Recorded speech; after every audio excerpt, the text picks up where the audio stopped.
all the way from Brazil and Chile, and we're just so excited about my dear brother Tim Bro. He's just a man of God that has just been on this station several times. Come on, give Tim Bro a hand clap. Amen. With Edge Ventures, you're going to be hearing so much about that.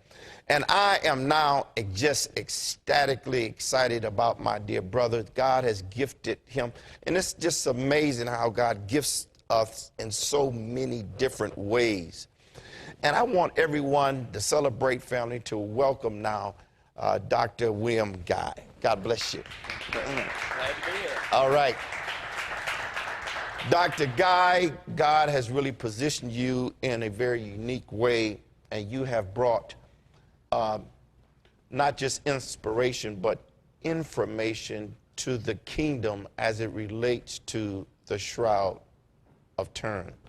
So just give us just a quick opening statement about that before we kind of dive into some deep things. I think the Shroud of Turin is God's time bomb. The information that we're pulling out of this, the things that we've learned about it over the last 30 or so years, these are things that even though it's probably been around for 2,000 years, no other generation had the ability to see this. So all they've seen is this cloth with this image on it, and you know, in the Catholic world they venerated it, but in the rest of the world it really didn't get much attention. It wasn't until 1898 when they took the first photograph of it, Secondo Pia took that first photograph and found that the image itself is completely inverted. The image is a negative. And that led to the question, okay, if this is just another forgery, if it's just another relic that people have used to make money, then how in the world could a forger have created a perfect negative hundreds of years before the invention of photography?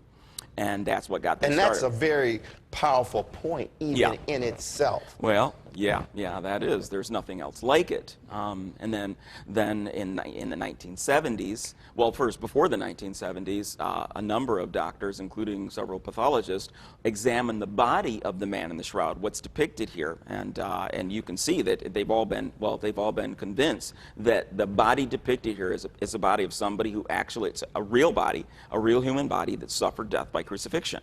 And the number of the evidences is just amazing, the specifics. Again, if you assume that this is a forgery, that this is the Shroud of Turin, as you know, is 14.5 feet long, 3.5 feet wide, and impressed on one side of the cloth only are the front and back images of this man's body. Most people are familiar with it, I think, by now. It's been around for quite a while. But the image depicts a man who was crucified. You see the wounds in the wrist, the wounds in the feet, and even the spear wound in the side is all depicted on the cloth. The specifics of these things are amazing. And then, of all of these images that show this man was tortured, the one that really stands out is the crown of thorns. And the reason they all stand out for many, many reasons. Absolutely. But this one is so important because what this tells us... Doctor, I want everyone to really tune in to this. I want you to call somebody on the phone because I want you to hear this because it is just phenomenal. Go ahead, Doctor. Well, when you see these wounds surrounding the entire cap of his skull, these blood stains, which clearly, you know, what makes that? How do you get blood squirting out of your scalp like that? That's not a typical way of killing people, of torturing people. And what this tells us is that either this is the real thing, this is Jesus of Nazareth, or a forger intends us to believe that it's Jesus of Nazareth. Because a lot of people were crucified. That's right. A lot of people were scourged. You know, a lot of people had their legs broken or had a spear wound in the side, perhaps. But only one person in history received a crown of thorns. And that's because when the Roman centurions, when they were torturing him, they asked, what is his crime? And his crime was he claims to be king of the Jews. That's right. And so they were thinking around, they need to mock him for something, because that's what they did. They have a really horrible job. Imagine your job is to torture people all day. It's not very fun. And if you don't want to feel like a bad guy. And so by taunting their victims for their crime, you murderer, you thief, you know, they feel better about themselves and the job that they have. And so what did he do? And they get, he's King of the Jews. Well, that's a new one. What do we do with that? And that's when they got the idea, I got it, King of the Jews, let's make a crown for him. And they threw together some thorns and jammed them on his head. And it just wasn't just what we see on those pictures, just a small little thing around the head. Yeah. It was actually it was a cap of crown. thorns. And in the New Testament, when it describes the crown of thorns, it actually uses the verbiage cap of thorns. Okay, and so the New Testament actually described an encompassing cap. It wasn't a neat circlet. And when you think about it logically, do you really think that the Roman guards are going to sit there and neatly weave together a circlet of thorns? That's absurd. They grabbed a bunch of thorns and jammed them on his head. Wow. Okay? I want you to talk about something that is just things that we might not even think about, but even in the shroud itself, talk about the pollen. All right, well. Listen to this, beloved. Listen to this. Yeah, in 1978, when the STURP team, the Shroud of Turin research people, these are people who worked at Sandia Labs, Air Force Weapons Laboratory. These are people who, in their occupation, they were people working in the space program, following Mariner and everything, and also people making the nuclear bombs for the United States. So these are pretty top smart scientists, exactly, from the United States. And so they went over to Turin, about 70 of them or so. They went over to Turin, I think it was about 5 days, and they took sticky tape samples. They did large amounts of spectroscopic exams, and so forth, to try to do non-invasive tests to figure out what was going on. Is there any way that this could be a painting or anything like that? Okay. And one of the things from the sticky tape samples, Dr. Max Free of the Zurich Police Scientific Laboratory was the one who did the initial pollen test. Now, others later on did other pollen tests, but he did the initial ones. What he discovered was that there were about 20 strains of pollen that were unique to Israel, some very specific to Jerusalem, okay? Now, in the cap area, you found a lot of, I think, botany, zygo something, domosum. I remember the last name was domosum, zygophyllum domosum, okay? And that basically we presume that was probably the thorn, perhaps the thorn bush that was used there. But anyway, later on, several other pollen specialists discovered that there were 3 strains of pollen that only occur in the world. The only place they occur is in Jerusalem. Wow. Okay?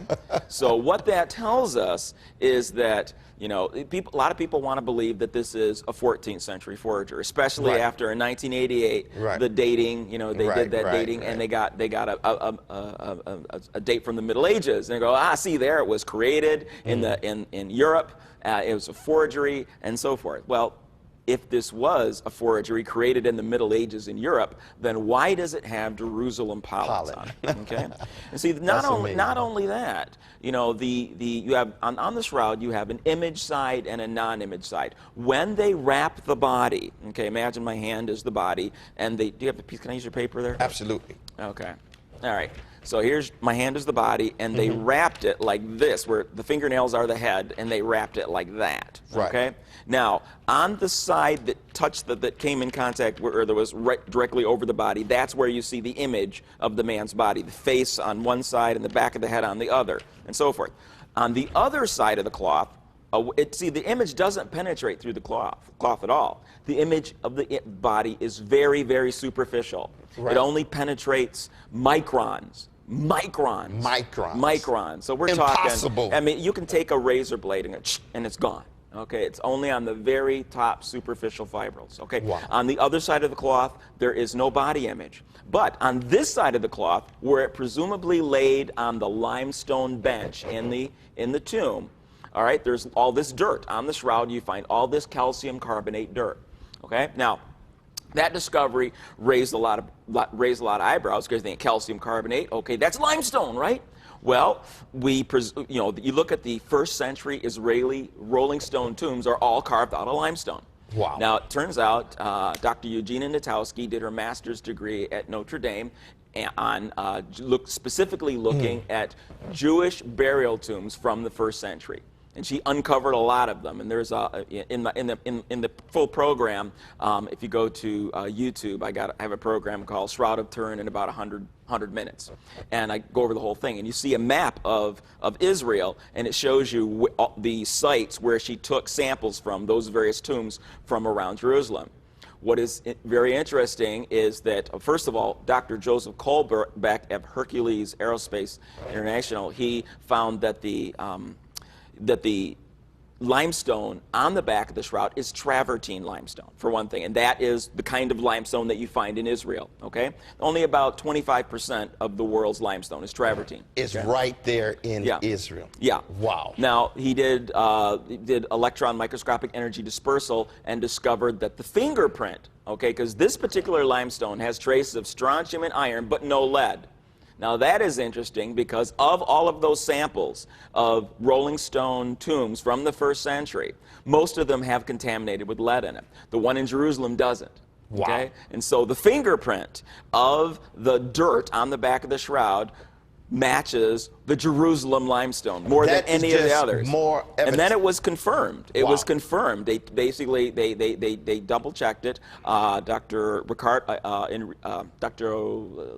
Levisetti at the University of Chicago, Enrique Fermi Institute, they use high resolution ion microprobe analysis. You know what? This is what I want you to do. Yeah, sure. I want you to go to the image of the shroud and just show some of the unique details of what you're talking about. Okay, sure. Listen, beloved, this is something that is very exciting, very exciting.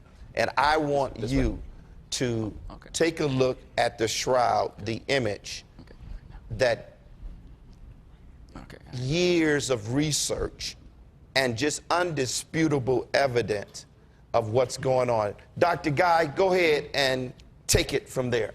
All right. Well, here we see this is a negative of the shroud. As I mentioned before, the positive or the actual shroud would not be this clear. In fact, if you take a look at the actual shroud, it's very faint. You can't see it until you're about 10 feet away. And this is the negative, which stands out very starkly. There are several types of images on this cloth. We have the body image, which is the head, the chest, and hands, and so forth. You have the scorches, and then you have the blood markings here. And there are so many things to point out here. It's amazing. The image itself is it's a very unique thing. It is not, people want to say it's a kind of scorch, but it's not a traditional scorch, not a heat-caused scorch for many, many reasons. One of the reasons is that heat-caused scorches fluoresce under ultraviolet light. This does not. Another thing is that heat-caused scorches have variable depths when they occur.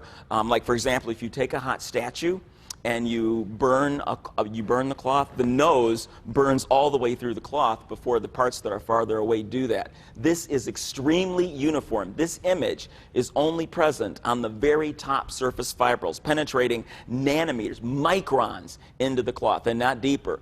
Only basically, when you look at the linen fibrils, this thing is so superficial that it essentially affects the starch fraction. Not even the linen itself is actually scorched, but the starch fraction on top of the linen. So whatever kind of energy formed it was very faint.